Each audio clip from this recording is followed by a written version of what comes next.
I did a review already for this, but I ended up talking about his situation more than the album or the music. Because, yeah, it's pretty interesting what's going on with him, or what I think is going on with him. He seems to be having some kind of spiritual awakening, kind of like what a lot of us kind of went through. And he seems to be going through the same thing, judging by the lyrics and the surrounding interviews for this album that I've been looking at. He's not very good at hiding his power level, though.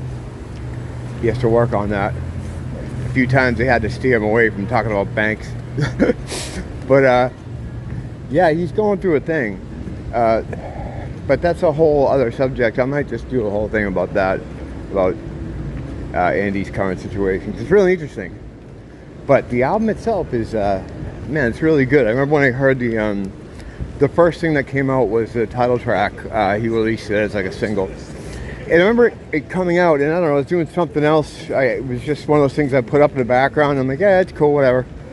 It has like Bowie vibes to it. And I just kind of forgot about it. And then the next one I saw, I don't know if it was the second single. I know he put out 3 of them. But it was Getting It Home.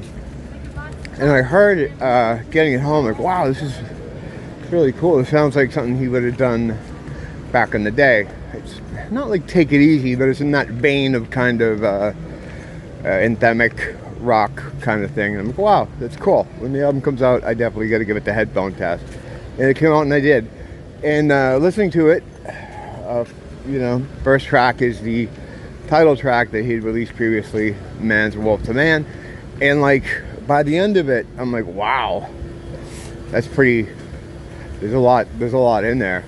And it's a good song, you know. It's one of those, it's like the pop music sort of formula of kind of sad, profound lyrics, but happy music, uplifting music. You know, that combination always goes well. And the track ended, I'm like, wow, that's a cool song. I'll have to go back to that one. I'll have to listen to that one again. So then the second one begins, Influential Bonds. And I'm listening to it again. It's kind of the same thing. It's like listening to it lyrically. You know, you'd better watch out for the influence you oppose. And I'm like, wow, that's fucking my life, man. You know, it's a lot of our lives. Same thing. And then the third track, what's it called? I think it's called "Did It For You." I did it for you or something. Same kind of thing. Like these really, it's like the guy's talking about like what a lot of us are going through. You know, sometimes you hear those albums and you're like, wow, this guy's talking to me. It's kind of like that.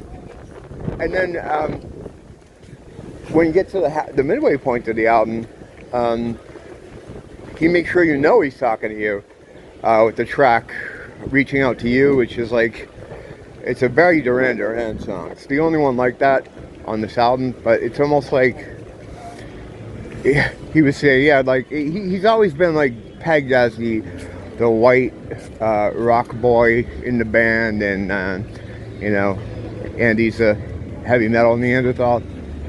And then this tune, "Reaching Out to You," it's one of the best Duran Duran songs that they haven't written in the past 20 years. It's almost like he's saying, yeah, I can do this stuff too. Here you go. And it's awesome. It's really good. It doesn't sound like a throwback, but it uses a lot of the elements that they like, you know, a lot of dance. It's very dance floor chic kind of elements in there. It's really good. And then followed by "Reaching Out to You" is that track I was talking about earlier, the "Am I Getting It Home?" And what he's saying there is, well, literally, am I getting it home? Am I getting this home? Is this hitting home? You know? And then the album starts to kind of coalesce, and you realize that this is like a concept album about this man's kind of spiritual awakening, breakthrough, understanding. And I think it might have had something to do with, well, probably very much to do with his cancer diagnosis and you know, the lockdowns and everything that got him thinking this way. But it's definitely what's going on, in my opinion. And the music, is, I guess if I had to say what it was, it's a lot of 70s Bowie. Not any specific era. There's stuff on it that kind of sounds like the hunky-dory kind of stuff, like a lot of acoustic guitar. There's some Ziggy Stardust vibes in there too. There's on track 3, during the chorus, all of a sudden there's the horns from Young Americans are just dropped in there. And it's awesome. It's fucking joyous. It just sounds so good, you know, in the background. It's not the exact parts from the album lifted to it, but it's a very similar sounding horn line that goes in the background of the chorus. It's really like feel good type of music. Like it's very uplifting, very you know, and it's like a 70s Bowie type of thing mixed with some modern flourishes. The guys that he produced it himself basically, but I know the engineering was done by one of the guys who does the Rammstein stuff, and their stuff always sounds great, and this sounds great too. That the production on this album is really, really good. It's like an ear candy type of situation. Like everything sounds good, and it's kind of too bad that he waited this long to do anything. But I think he just wasn't inspired, because this is a work of inspiration. Like this is a guy that really wanted to get this step out. He had something to say. He was going through something very profound, and still is going through something very profound, and wanted to get it, and wanted to use his gifts to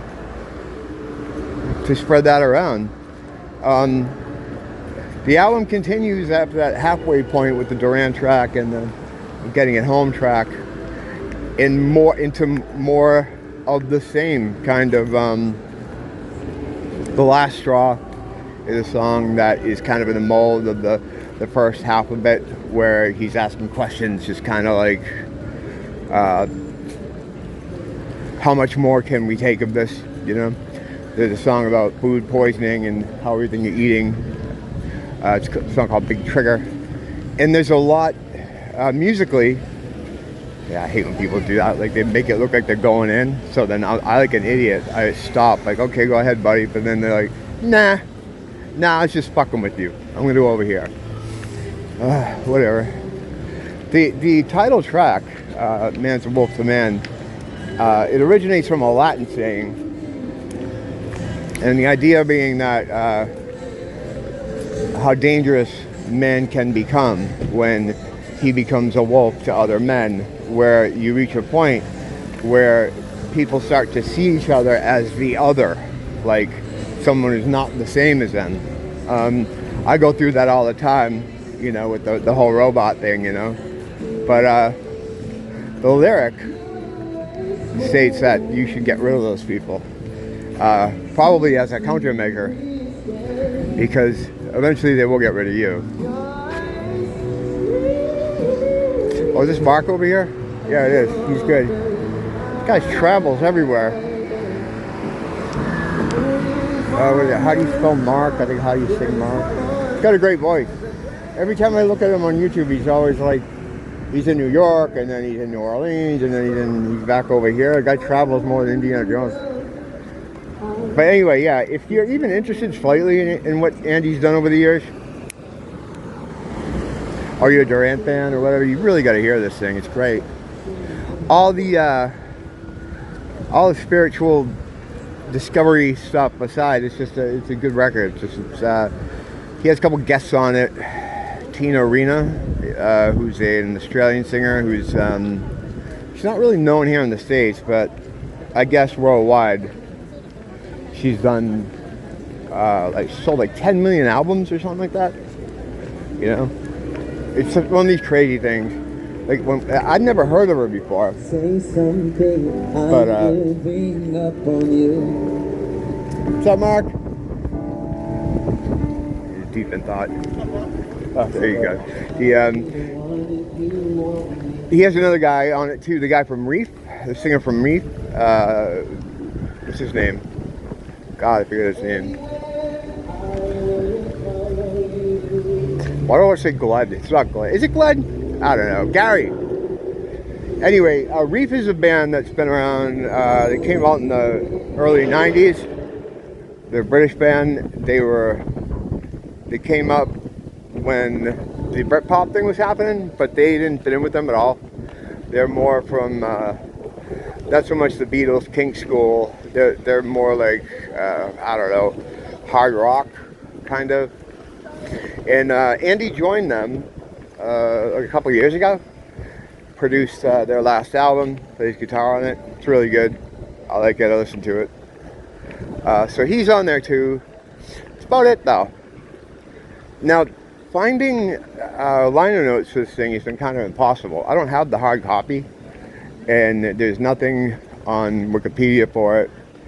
So I've been having trouble finding out who played what and who did what. But I know Andy does everything. He can do everything, so perhaps he did, but I don't know if he plays drums. It definitely sounds like real drums. Doesn't sound like Drum Machine, although, you know, it could be. I don't know. But yeah, it's just everything on it's great. It's so well done, and if you give it a chance, you won't be disappointed. It's a really good album. Man's a Wolf's a Man, Andy Taylor. Wow, that was a quick one. All right, I think I got everything in, right? What it sounds like. Lyrical themes. Yeah, the last time I did a video for it, I just ended up going down the rabbit hole of spiritual awakening kind of stuff. And by the time I was done, I was like, what even am I talking about? Sometimes that happens, you know. But yeah, I'm keeping an eye on his interviews and stuff just to see how far along he is. I determined in my amateur professional opinion that he's about 50% out. And I say that because he still thinks politics are real. So, but he's once you start getting out, you don't go back in. So he will get out. It's just you know, these things take time sometimes. But God bless him. Good. I'm glad to have him on our side. Don't blame the teacher, blame the school.